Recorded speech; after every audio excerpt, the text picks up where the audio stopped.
Bonjour à tous, j'espère que vous allez bien. On se dimanche matin ensoleillé, froid mais ensoleillé. J'adore ce temps en fait, froid et sec. Ça fait du bien. C'est des beaux prémices d'hiver et voilà, je me sens bien, j'ai la pêche et du coup je me suis dit, eh ben je vais leur faire un petit podcast. Alors aujourd'hui je vais vous parler d'un type de divination très très accessible, surtout pour les magiciens débutants. Et cette méthode de divination, c'est la bibliomancie. Donc nous savons tous que la divination est une partie intégrante de notre art magique, de la magie bien sûr. Mais il est vrai que pour des personnes qui débutent, elle peut sembler un peu rebutante, un peu compliquée, notamment la méthode des tarots, qui est quand même la méthode la plus usitée ou la plus en vogue, on va dire, parmi les magiciens, les sorciers, les sorcières, tout ça.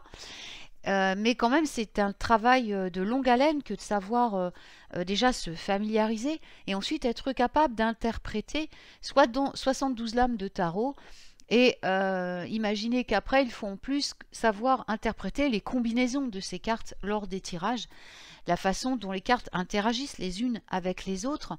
Et ça fait beaucoup de choses à apprendre. C'est vrai, quand on débute et qu'on a envie quand même d'avoir des réponses à nos questions ou d'aider quelqu'un à travers qui nous pose une question. Et bien entendu, il y a, vous vous en doutez, des méthodes beaucoup plus rapides, beaucoup plus faciles et accessibles pour les jeunes sorciers et les jeunes sorcières. Alors, malheureusement, c'est vrai que pour tous ceux qui ne sont pas encore au fait de toutes les méthodes de divination existantes, eh bien, il y a des débutants, je veux dire, qui vont complètement laisser de côté du coup la divination parce qu'ils vont se dire que c'est trop dur, qu'elles pensent ne pas avoir les compétences ou pas assez de mémoire pour retenir tout ce qu'il faut retenir. Et c'est vraiment dommage parce qu'il y a bien sûr dans le monde de la divination beaucoup plus que la simple lecture des tarots, quoi.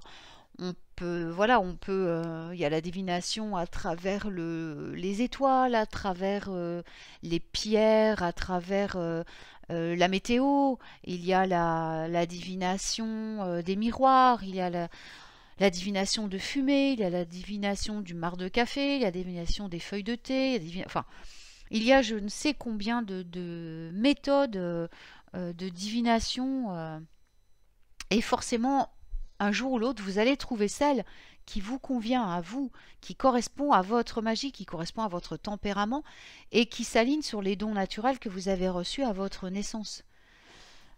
Et c'est pas parce que vous n'allez pas utiliser le tarot que vous n'allez pas être une bonne sorcière ou une bonne personne en divination. Ceci dit, il reste qu'il faut bien débuter par quelque chose et que parfois, eh bien, même tous ces autres types de divination ne sont pas facilement accessibles et qu'il faut parfois des outils qui sont compliqués à trouver pour certains ou d'autres qui sont assez onéreux. Alors que le type de divination dont je vais vous parler ce matin, eh bien vraiment c'est quelque chose qui est tout à fait facile à trouver, tout à fait facile à pratiquer. Donc qu'est-ce que la bibliomancie exactement? Eh bien la bibliomancie c'est une divination que l'on pratique grâce aux livres. Donc, tout le monde a des livres chez soi, on est bien d'accord. Alors, traditionnellement, il faut savoir que la bibliomancie se pratiquait, se réalisait uniquement à l'aide de la Bible. Mais actuellement, de nos jours, cela a évolué et l'on peut, bien entendu, utiliser n'importe quel livre pour nos besoins divinatoires. La bibliomancie permet à votre intuition de vous guider vers une phrase, un passage, un chapitre complet d'un livre qui répondra à n'importe quelle question que vous posez. Alors, c'est pas parce que ça paraît facile et qu'il n'y a pas beaucoup d'outils ou c'est des outils faciles à trouver que c'est simple et que ce n'est pas efficace, au contraire, hein. Par contre, il vous faudra, c'est vrai, pour pratiquer cet art, il vous faudra quand même avoir foi en votre intuition et savoir comment utiliser votre intuition. il va vous falloir gagner une confiance totale dans le fait que votre intuition puisse vous donner les bonnes réponses. Parce qu'il se peut, c'est vrai, que vous tombiez du premier coup sur une phrase qui va vous donner la réponse exacte à la question que vous avez posée. Mais il se peut aussi que ça ne soit pas le cas et que vous tombiez sur une phrase, un passage, un chapitre qui va vous forcer à interpréter ce que vous voyez pour avoir la réponse à votre question. Et c'est là que l'intuition entre en jeu, parce qu'il va falloir savoir lire entre les lignes et comprendre le message qui est délivré. Alors d'un autre côté, ce qui est bien, c'est que plus vous allez pratiquer cette méthode et plus votre intuition aussi va s'affûter. Donc c'est à double tranchant, hein. Et puis bien entendu, cela implique toujours une action de votre part, c'est-à-dire la pratique magique. Comme j'en ai parlé dans les émissions, comme j'en parle dans de nombreux podcasts, plus vous allez pratiquer, plus vous allez gagner en compétences et plus vous allez améliorer votre travail magique. Donc plus vous allez pratiquer cette méthode toute simple, plus votre intuition va se développer aussi, et plus votre intuition se développera, plus vous serez à l'aise pour pratiquer n'importe quel art magique. Et là, celui dont on parle aujourd'hui, la bibliomancie. Alors, comment est-ce qu'on va utiliser la bibliomancie?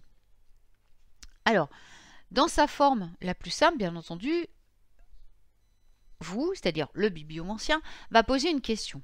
Alors, vous pouvez la poser à voix haute ou penser votre question, puis choisir un livre et le laisser s'ouvrir à n'importe quelle page.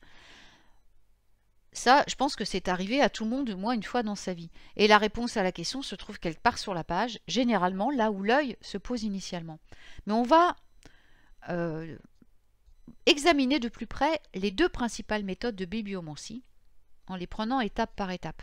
Alors, bien entendu, votre question doit être au départ claire, précise, concise. Hein, faites pas une question qui prend plusieurs phrases. Essayez vraiment de rédiger une question ou de penser une question qui soit la plus claire, la plus précise possible. Ça, c'est valable dans tous les types de divination. Faut que ça soit réduit à 2 ou 3 mots, grand maximum, clair, précis, voilà, ou à une phrase, mais la plus courte possible, pour que la réponse soit elle aussi la plus claire possible. Sinon, vous allez vous retrouver avec une réponse équivalente à la question que vous avez posée, c'est-à-dire une réponse avec 3 pages. Donc, on va voir les deux méthodes les plus... enfin, les deux méthodes, d'ailleurs, il n'y en a pas plusieurs, pour la bibliomancie. Alors, nous avons en premier la méthode que nous appelons la méthode du livre unique. Alors, c'est la plus pratiquée, la méthode la plus traditionnelle des deux méthodes. Et comme je l'ai dit plus tôt, historiquement, la Bible a été utilisée comme le livre de référence pour ce type de divination. Alors, maintenant, comme je le disais, bien entendu, nous allons nous adapter à notre époque, nous adapter avec toute la source toute la documentation, toutes les bibliothèques que nous avons sous la main, et nous allons choisir un livre et un seul qui va nous servir pour notre travail de bibliomancie. Donc ce livre, bien, je vous dirais que l'idéal, c'est que ça soit quand même un livre de spiritualité ou de fable initiatique ou un livre initiatique. C'est vrai que c'est quand même préférable pour ce type de travail de prendre un livre quand même sur un thème spirituel. Alors, bien entendu, vous pouvez aussi obtenir des réponses avec des livres parfois très surprenants, des romans, tout ça, on est bien d'accord. Si vous n'avez pas de livre spirituel, vous pouvez choisir un roman qui vous plaît particulièrement ou que vous avez lu et dans lequel vous aviez déjà été interpellé par des formules, par des phrases, par des chapitres. Et voilà, moi je me souviens quand j'étais beaucoup plus jeune, avoir reçu des réponses avec le livre de Bridget Jones, quoi, juste parce qu'il était tombé par terre, il s'était ouvert et j'avais la réponse à ma question. Donc vous voyez, il n'y a pas non plus de critères spéciaux. Mais enfin bon, si vous l'utilisez en livre unique, quand même je vous conseille de prendre un livre où plus à tendance spirituelle, où voilà, où il y a quand même un sens, un livre qui développe un chemin spirituel, qui parle d'un chemin spirituel ou qui développe quand même une certaine dose de spiritualité.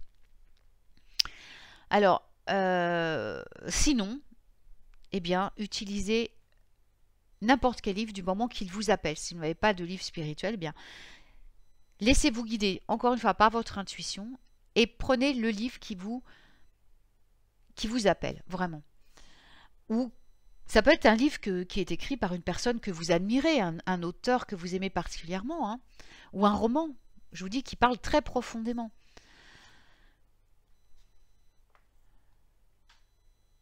Donc, qu'est-ce qui va se passer ensuite? Pour pratiquer la bibliomancie avec cette méthode du livre unique, on va prendre ce livre, le livre que vous avez choisi.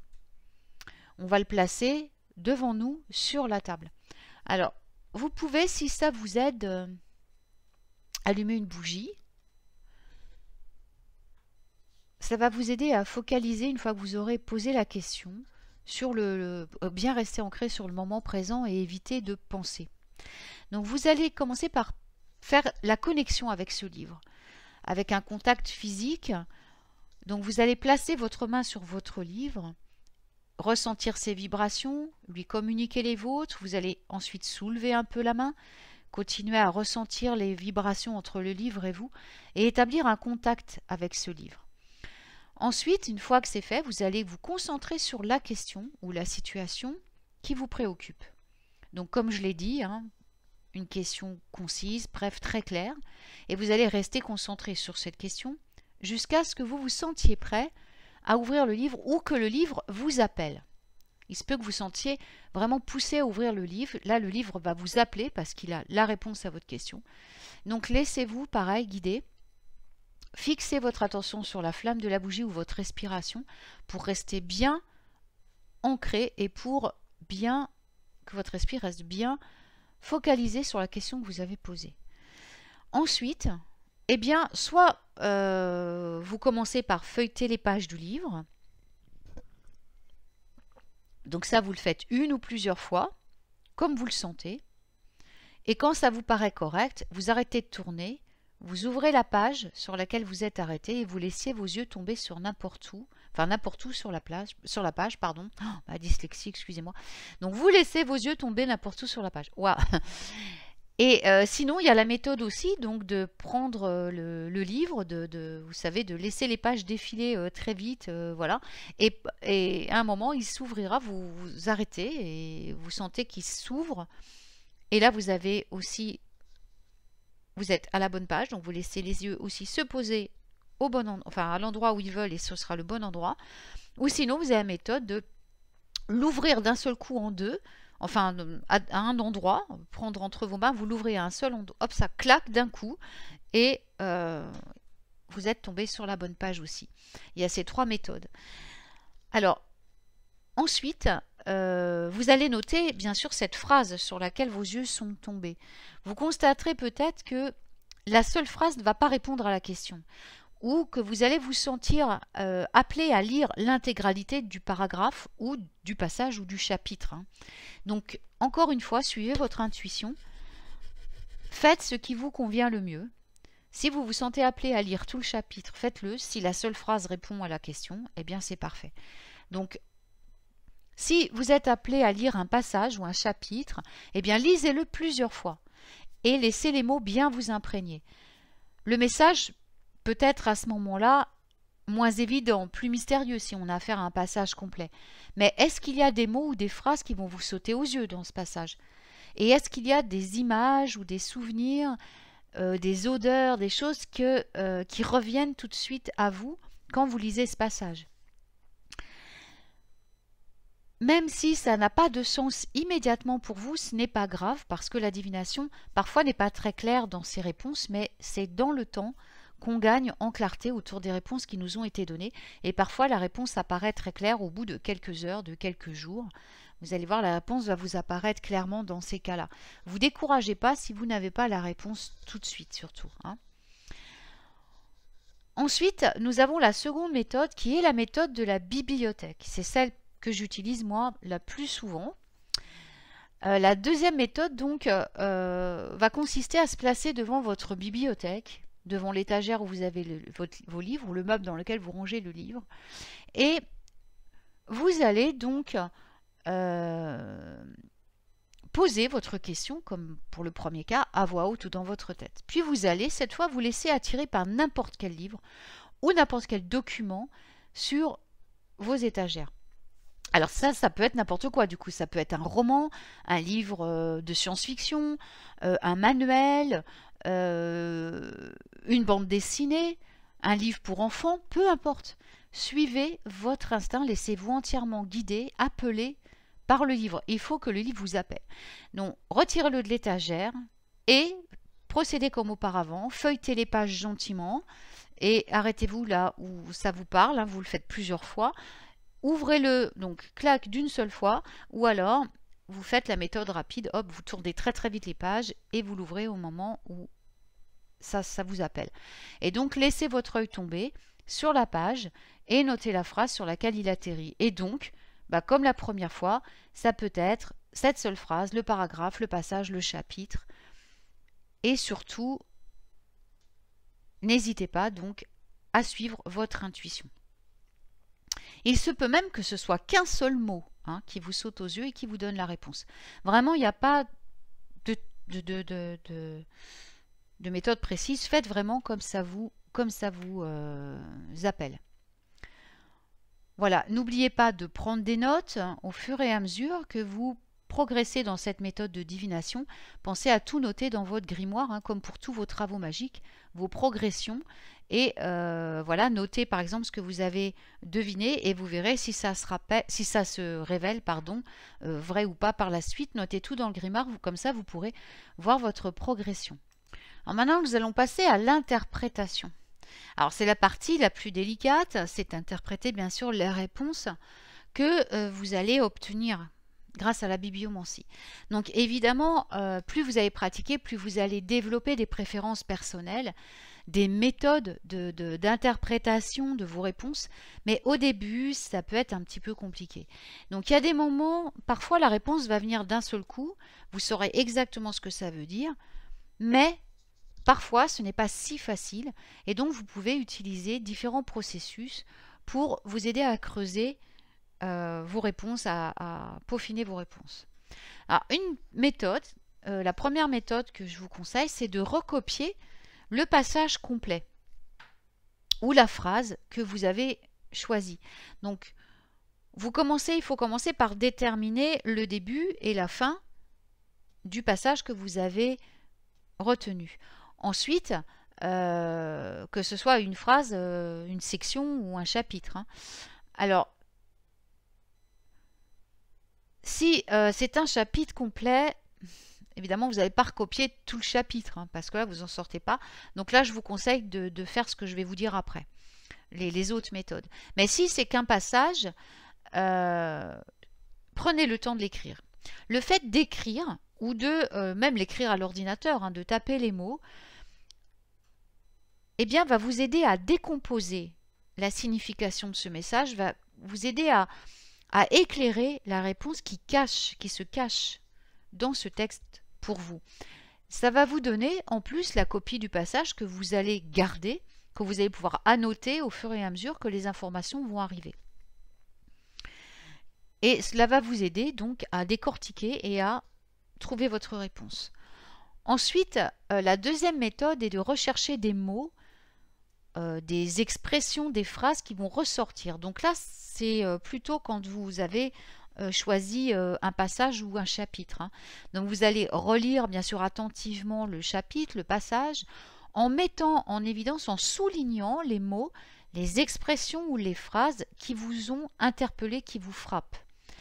Donc vous n'allez ce que vous allez faire, vous allez le lire, mais le lire sans, j'irai prêter attention à tout. Vous allez lire en laissant votre cerveau souligner vraiment les éléments qui sont les plus importants pour lui, des choses qui vont le frapper. Il ne faut pas réfléchir. En fait, il faut lire et hop, intuitivement, ce mot-là, il vous interpelle. Hop, vous vous laissez guider par l'intuition, vous suivez le courant et vous surlignez ou vous soulignez tous les mots, tous les passages très importants. Comme si les mots vous appelaient littéralement. Donc, enfin, happaient littéralement, pardon. Donc, qu'est-ce qui attire votre passage, qu'est-ce qui attire votre regard quand vous lisez le passage, voyez? Donc vous les marquez ou vous les copiez sur une feuille de papier séparée. Si vous travaillez bien sûr sur un livre original pour éviter de le cochonner, sinon si vous le faites au crayon à papier, voilà. Et donc à partir des mots que vous allez étirer, vous allez pouvoir obtenir votre réponse. Ensuite, la troisième méthode, c'est donc de relire, de relire les passages et de porter l'attention aux couleurs, aux odeurs, aux émotions qui vont venir à vous, qui vont faire leur apparition au moment où vous lisez ce texte. Alors, il peut se passer plusieurs choses. Ça peut être une odeur à un moment, une vision à un autre moment, une émotion à un autre moment. Quoi qu'il arrive, notez toutes les émotions, tout ce qui vient à vous. Par exemple, si vous lisez un passage et puis que ça vous évoque, je sais pas, des libellules ou une rivière ou quelque chose que vous avez vécu, voilà, au bord, voilà, vous vous revoyez au bord d'une rivière où vous sentez une odeur de pain d'épices ou voilà, des odeurs, des choses comme ça. Qu'est-ce que ça va à quel souvenir ça vous ramène? Ou qu'est-ce que ça symbolise? Si par exemple vous voyez certaines couleurs, du bleu, qu'est-ce que ça symbolise pour vous? Ou si vous voyez un animal, par exemple un loup, qu'est-ce que le loup signifie pour vous? Ou un personnage, voilà, c'est des archétypes, tout ça. Donc vous notez tout ça et avec toutes les associations que vous avez, les éléments que vous avez identifiés, vous allez pouvoir interpréter pour obtenir votre réponse. Donc ensuite, donc en quatrième étape, c'est que si toutes ces informations que vous avez notées restent floues, eh ben ça peut être normal, hein, au bout d'un moment, voilà, il y a des fois c'est pas facile. Donc laissez-les de côté pendant un moment, vous prenez pas la tête.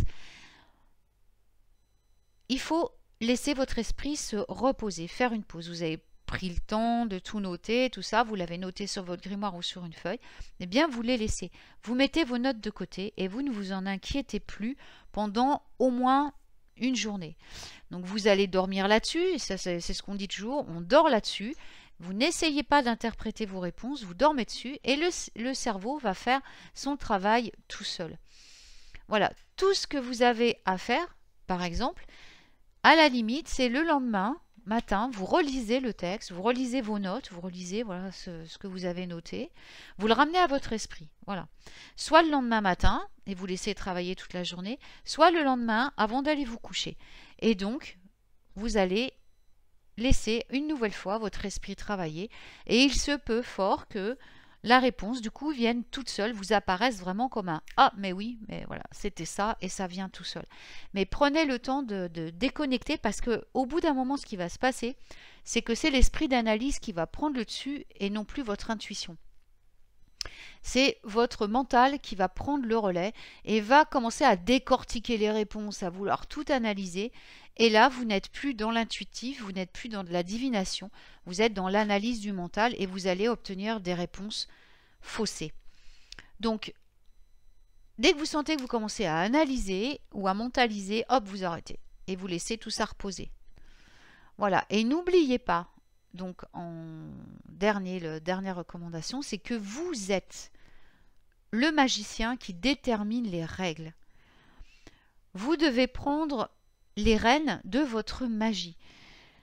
C'est un point de départ. Ce que je vous dis est un point de départ. Ce que je dis dans mes émissions, ce que je dis dans mes podcasts, ne sont que des points de départ.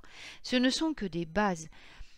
Vous allez vous-même développer votre propre technique suivant vos préférences, suivant les dons que vous avez reçus à la naissance, suivant les dons que vous avez développés, suivant tout ce que vous avez appris durant votre cheminement. Tout ça va créer votre propre magie. Donc, ce que je vous ai dit là, c'est juste un petit coup de pouce, une base, mais n'oubliez pas que quoi que vous fassiez, si ça marche pour vous, eh bien, c'est votre vérité. Et c'est cela que vous devrez appliquer en toutes circonstances en pratiquant votre magie. Voilà. Eh bien, j'espère que ça vous aidera, que ça vous aidera à entrer dans la divination. Ensuite, pour les autres méthode divinatoire, le processus reste quand même Le même au niveau de l'intuition et de notre capacité à interpréter les choses, bien sûr, suivant nos capacités, nos dons et nos talents. Voilà. La bibliomancie reste un bon moyen de vérifier nos compétences en divination. C'est un moyen simple qui ne coûte rien et qui va vous permettre vraiment de vous montrer à quel point votre intuition peut être juste, de lui faire confiance et de développer ensuite voilà, d'autres talents, et de ensuite passer à d'autres moyens divinatoires. Voilà. Et bien, je vous souhaite un super dimanche. Je vous envoie tout plein de magie, tout plein d'amour et je vous dis à très vite pour un nouveau podcast magique.